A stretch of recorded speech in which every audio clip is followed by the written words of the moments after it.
The gallows stood imposingly in the center of the square, its roughly hewn timbers rising like a monument to despair. The structure cast long shadows in the pale morning light, a grim reminder of the heavy hand of justice. The air was thick with tension, the mingled smells of damp earth and wood smoke doing little to disguise the metallic scent of terror. Birds sat silently on the rooftops surrounding the square, their usual trill replaced by an eerie stillness, as if even nature were holding its breath. The crowd had gathered early, eager to witness the execution of Elias Rourke, the man accused of betraying the crown. Some had arrived before dawn, securing prime spots to watch the spectacle. Whispers filled the air, a mix of pity and condemnation, as guards led Elias forward, his hands bound in iron shackles. Children clung to their parents' legs, wide eyes flickering between fear and curiosity. Street vendors offered stale bread and warm cider, their voices a dissonant counterpoint to the murmurs of the crowd. Elias walked with his head held high, though his face bore the weight of sleepless nights and unrelenting sadness. The dark circles under his eyes and the gauntness of his cheeks spoke of the weeks he had spent in the dungeons, enduring the damp stone, the meager rations, and the relentless gnawing of despair. His body, once strong from years of tilling the fields and harvesting the crops, had shrunk to a shadow of its former self. Yet his spirit was not yet broken. There was a silent defiance in the way he moved, each step deliberate and unyielding. The jeers of the crowd washed over him like the wind, meaningless against the roar of his own thoughts. He was innocent, of course. He had always been a simple farmer, tending his fields with care and raising animals with the patience of a man who understood the rhythm of nature. His days had been filled with the earthy smell of freshly turned earth and the lowing of cattle, a life that was honest and ordinary. But fate had conspired against him. A neighbor's jealousy, a forged letter filled with accusations of treason, and a jury too eager to please the local magistrate had sealed his fate. The trial had been nothing more than a farce, a puppet show designed to appease those in power. Now, he was to die for a crime he had not committed. As the guards pushed him toward the steps of the gallows, Elias let his gaze wander. The square was filled with faces, a sea of humanity packed shoulder to shoulder. Some were cruel, their expressions distorted by glee at the thought of witnessing the death of another. Others were indifferent, their eyes glazed over with apathy, as if attending the execution was just another part of their day. And then there were the few who looked at him with pity, their brows furrowed and their lips pressed into thin lines of silent protest. Among them, Elias saw children perched on their parents' shoulders, their wide eyes reflecting a mixture of curiosity and fear. His heart ached to think of them witnessing such a grim sight, their innocence sullied by the weight of death. At the foot of the gallows, the executioner waited, his huge figure dressed in dark leather. His face was hidden by a hood, but his hands, calloused and steady, worked with practiced ease as he tightened the noose. The rope, rough and frayed, swayed gently in the breeze, its sinister dance a chilling prelude to what was to come. Nearby stood the magistrate, a portly man with a tight expression and an air of self-importance. His finely tailored robes, adorned with the insignia of the crown, contrasted sharply with the rough clothing of the townspeople. He radiated authority, though his fidgeting fingers betrayed a hint of unease. The magistrate raised his hand for silence. The crowd complied, their whispers fading into an expectant hush. Even the children stood still, their faces upturned and solemn. The only sound was the faint creak of the gallows and the occasional rustle of cloth as someone shifted position. Elias Rourke, the magistrate intoned, his voice cutting through the silence, "You are convicted of treason against the crown. The evidence against you has been deemed irrefutable, and the sentence is death by hanging. Do you have any final words?"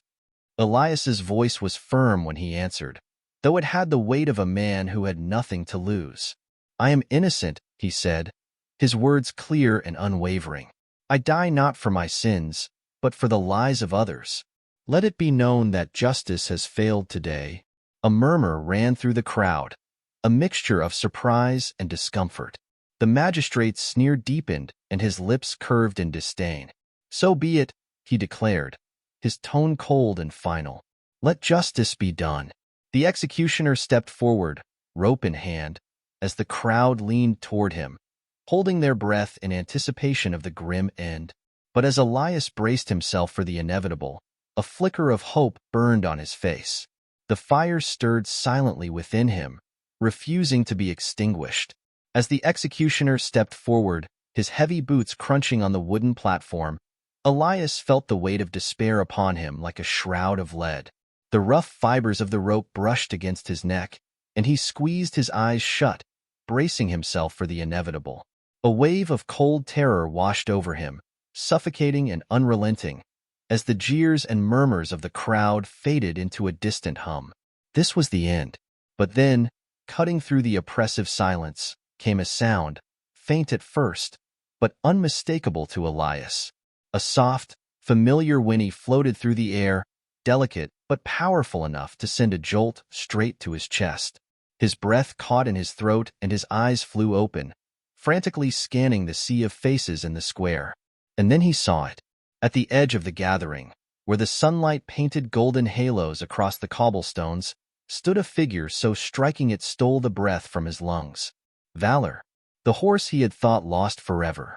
The golden stallion's coat shone like molten gold in the morning light, every muscle in his powerful frame taut and alive. His dark, intelligent eyes bore into Elias with an intensity that seemed almost otherworldly, as if the horse were silently speaking to him. Elias's heart pounded in his chest, disbelief mixed with a flicker of hope. How could this be possible? Valor had been sold, months ago, when Elias had been forced to part with everything he held dear to pay off the debts that had accumulated following his arrest. The horse was supposed to be far away, leagues away, in the possession of some distant merchant. Yet there he stood, as steadfast and determined as the day they had met. The crowd began to take notice as well. A murmur of awe spread through the crowd as Valor moved forward. With each step, his hooves pounded the ground with an authority that seemed to demand attention. People instinctively stepped back from him, some gaping in awe, others backing away in unease. He moved with the grace of a predator and the determination of a warrior, cutting through the crowd like a ship through turbulent waters. The guards, alerted by the commotion, stepped forward to intercept the stallion. But Valor reared back, his hooves pounding the air with a force that sent men reeling and their weapons falling uselessly to the ground. Onlookers let out gasps and cries as the majestic horse strode forward, unfazed and unslowed, until it came to a stop at the foot of the gallows. The executioner hesitated, his hands frozen mid-motion as the rope hung limp in his grip. Even the loudest of the crowd fell silent, their jeers hushed by the mere presence of the stallion. Valor's arrival had an almost mythic weight, as if he were a creature of legend, come to challenge fate itself. Elias felt a surge of wild, uncontainable hope. It was irrational, absurd, and yet it burned fiercely within him. Gathering every ounce of strength, he cried out, his voice rough but unwavering. "Courage!" The horse responded instantly, ears pricked forward as he whinnied softly. He lowered his head in recognition, his dark eyes shining with a depth of understanding that transcended words. The connection between man and horse was palpable, an unbreakable bond forged in loyalty and trust. The sight of it stirred something in the crowd, a subtle but undeniable shift in the air. This was no mere coincidence. They were witnessing something extraordinary, something that whispered of fate, defiance, and the kind of loyalty that could change the course of a man's destiny. The magistrate's composure broke, his face twisted with a mixture of anger and unease. He banged his cane against the platform, demanding attention. "Seize that animal and get it out at once," he shouted, his voice sharp enough to cut through the ears of others. The murmurs of the crowd. The guards moved to comply, but before they could take a single step, Elias raised his voice, the urgency and conviction in his tone stopping them mid-movement. "Wait!" His shout echoed, silencing the crowd for an instant. "This horse is my proof." The magistrate turned to him, his expression a mix of contempt and disbelief. "Proof? Proof of what, you desperate fool?" Elias stood as straight as his chained state would allow, meeting the magistrate's piercing gaze without flinching. "Of my innocence," he said firmly, each word carrying the weight of a man who had nothing to lose. His gaze shifted to Valor, the golden stallion standing firm amidst the chaos. Valor is more than a horse. He is a judge of character, a creature who understands loyalty and truth better than any man.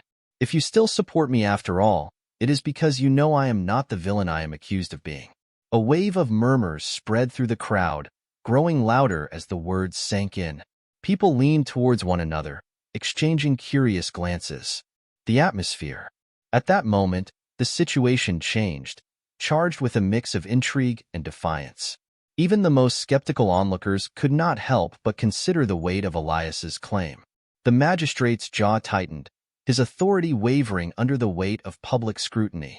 He looked out at the restless crowd, eyes narrowing as he calculated his next move. Finally, with visible reluctance, he waved his hand in a dismissive gesture. "Very well," he said, his voice tight with disdain. "You claim this horse as your proof? Then let us see it." The executioner hesitated, glancing at the magistrate and Elias, before moving forward to loosen the noose. The rough rope fell, and moments later, the guards released Elias's wrists and ankles. His limbs screamed in protest, but he forced himself to stay upright. The platform seemed higher than before, the descent more intimidating, but he ignored the trembling in his legs as he descended the steps. Valor waited, still as a statue, his dark eyes fixed on Elias with an intensity that seemed to pierce his soul. Each step Elias took toward the horse seemed like a lifetime, the weight of the crowd's gaze pressing down on him. His heart beat wildly, not in fear, but in hope, a fragile, wavering hope that this gamble might save him. When he finally reached Valor, Elias stopped. He reached out a shaking hand, his breath catching in his throat. For a moment, the world seemed to hold its breath with him. And then, with a soft, familiar whinny, Valor lowered his head, pressing his velvet muzzle into Elias's palm. A collective gasp went through the square, followed by an eruption of cheers that shook the air. The excitement of the crowd was contagious, their voices a mix of awe and triumph. Even the skeptics in the square fell silent at the undeniable bond between man and beast, a connection so pure it seemed to defy logic itself. The magistrate's face darkened, his authority slipping from his grasp like sand. Yet he refused to be completely overcome. His voice, though high-pitched and strained, echoed through the crowd. "Ride him," he ordered, pointing at Elias with a trembling finger. "If he truly trusts you, let him prove it to you. Let him carry you." Elias swallowed and nodded. He had no saddle or reins, but he didn't need them. Climbing onto Valor's back with practiced ease, he felt the horse move beneath him, steady and sure. The moment Elias sat down, Valor moved, his step smooth and confident, as if he were gliding across the ground. They circled around the plaza, man and horse moving as one. The cheers became deafening, a thunderous roar that drowned out the magistrate's stammering protests. Valor's golden coat gleamed in the sunlight, his every step a declaration of defiance and loyalty. In that moment, Elias felt something he hadn't known in months: freedom. Not the freedom governed by laws or dictated by men, but the raw, unwavering freedom of trust and hope. And in the eyes of the crowd, he saw it reflected back at him. The belief that maybe, just maybe, justice would prevail. The display was more than a testament to the bond between man and horse. It was a catalyst that ignited the crowd with passion. Valor's loyalty and grace shattered any remaining doubt in their hearts, and the once divided plaza united in a rising tide of support. Voices echoed, first hesitantly, then louder, until the entire crowd rose in a singular demand. "Forgive him," a woman shouted from the front. The magistrate, whose once commanding presence had been reduced to a pale shadow of itself, faltered visibly. Sweat glistened on his furrowed brow as his eyes scanned the restless sea of people. He slammed his staff down hard in a futile attempt to silence them. "Enough!" he shouted, though his tone betrayed his growing unease. The noise died down a little, but the tension remained heavy in the air. The magistrate licked his lips, buying time as his mind raced for a way to maintain control. His gaze moved between Elias, standing with silent strength beside his gleaming horse, and the crowd, their faces alight with hope and determination. Finally, he raised his shaking hands. "This is highly irregular," he began, his voice wavering under the weight of the crowd's expectant gazes. But he hesitated, visibly fighting the tide of public sentiment. "In light of these unusual circumstances, I will grant a stay of execution." A collective cheer swept through the square like a tidal wave. The magistrate wasn't finished, though. His voice rose, trying to regain authority. "But mark my words, Rourke. This is not freedom. You remain accused, and you will answer for your alleged crimes. The law will get its due." Elias carefully dismounted, his legs shaking but his resolve unwavering. He placed a hand on Valor's neck, realizing there was nothing he could do. Elias drew strength from the horse's calm, steady presence. Then he turned to the crowd, his voice rising above the persistent cheers. "Thank you," he said, his voice firm and strong, though tinged with raw emotion. His eyes scanned the faces before him, faces no longer filled with contempt, but with hope and faith. "Thank you all for being with me today, for believing in me when the odds were against us." He paused, his gaze hardening with resolve. "But this is not the end. The truth must come to light, not just for me, but for every innocent soul who has suffered false accusations. I swear to you that I will find that truth. I will prove my innocence and expose the lies that brought me here." The crowd roared their approval, their cheers echoing like a pledge of solidarity. Elias felt a surge of gratitude and determination rise within him. For the first time in months, he felt the heavy weight of despair lift, replaced by the steady glow of hope.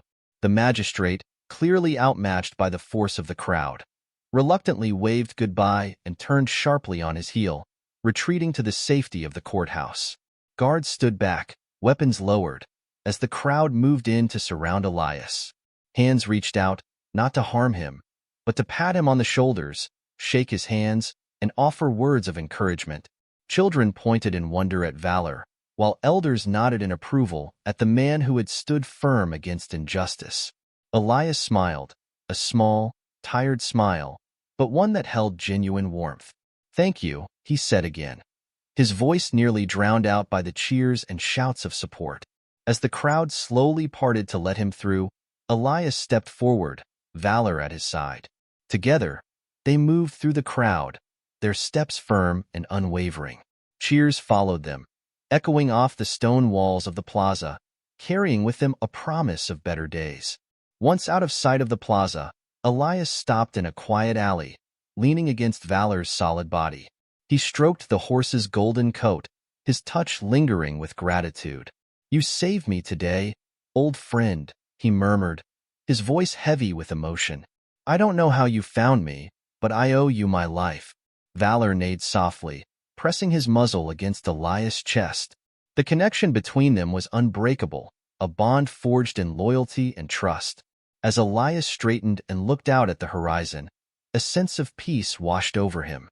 The road ahead would not be easy, but he was no longer alone. With the faith of the crowd and Valor's loyalty, he had the strength to face whatever trials awaited him. And for the first time in what seemed like an eternity, Elias dared to hope not only for justice but for a future where he could be truly free. As the journey in search of truth and justice begins, Elias finds himself at the crossroads of his destiny, emboldened by Valor's loyalty and the unwavering support of those who believe in him. But his story isn't over yet. In fact, it's just beginning. If Elias' courage, hope, and bond with his faithful companion moved you today, join us on this incredible journey. Like, subscribe, and hit the notification bell so you don't miss the next chapter in Elias' fight for freedom and truth. But we want to hear from you, too. Comment below. What do you think should be Elias' next step? Do you think he will uncover the truth, or will the forces of injustice continue to prevail? Your thoughts could be the spark that changes everything. This is more than a story. It's a reminder that no one is truly alone when they stand up for what is right. If you believe in the power of hope, loyalty, and justice, don't wait. Be a part of this movement. Subscribe now, and let's face the trials together. Remember, when we stand together, nothing is impossible.